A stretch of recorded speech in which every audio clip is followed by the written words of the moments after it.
thank you very much for spending the time in the deluxe Range Rover that is Advantage Go. So you've been around for some time in the insurance market, and you're COO of Beazley, and we're sat here in the back of a Range Rover. How did you get to? Can you chat through how we got to this position?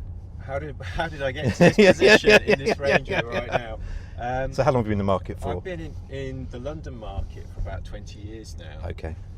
You've earned your stripes. Yeah, hopefully. I joined Beazley back in 2003 though, and I've worked in a number of teams at Beazley.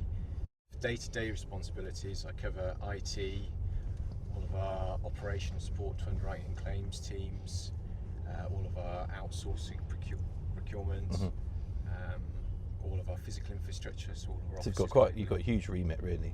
Yeah, it's the largest team at Beazley. Wow. Yeah.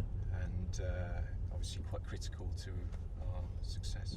Okay, so just moving on to Blueprint 1, I think it's fair to say we can probably split it into prime components and supporting components. If we could talk a little bit first about the prime components, what do you think of those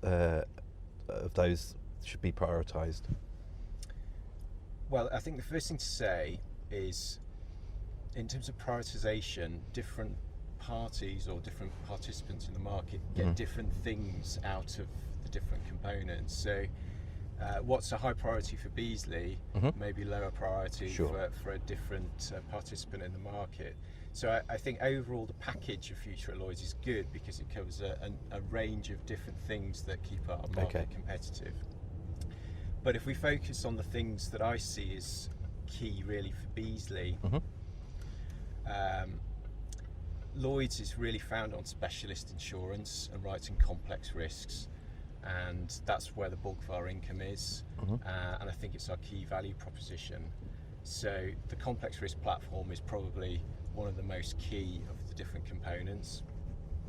In terms of modernising that, I think we've made good progress with the PPL platform, but it really is, it's a foot in the door, I think, in going electronic and going digital, and we need to take that forward to the next stage. Yeah, I think so.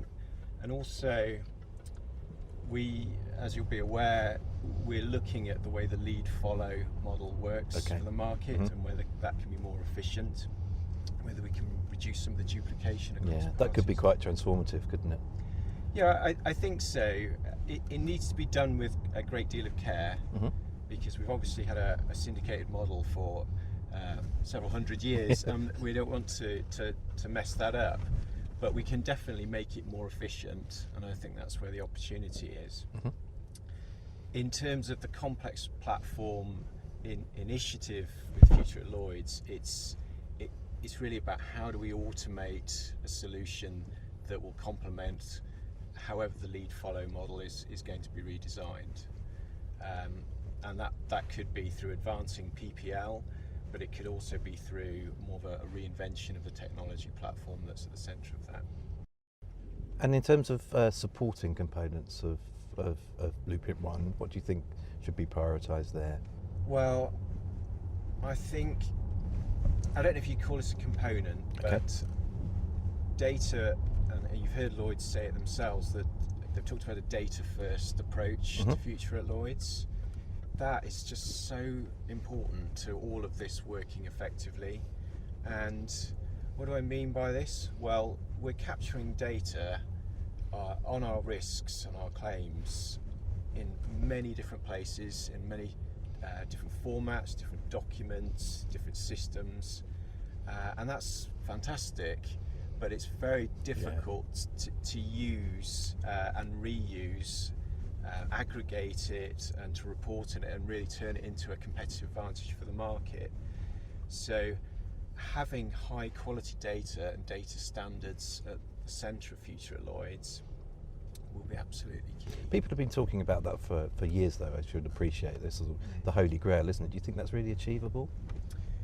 Well, I think there are some opportunities out there. So one of the solutions that's part of Future at Lloyd's is the risk exchange.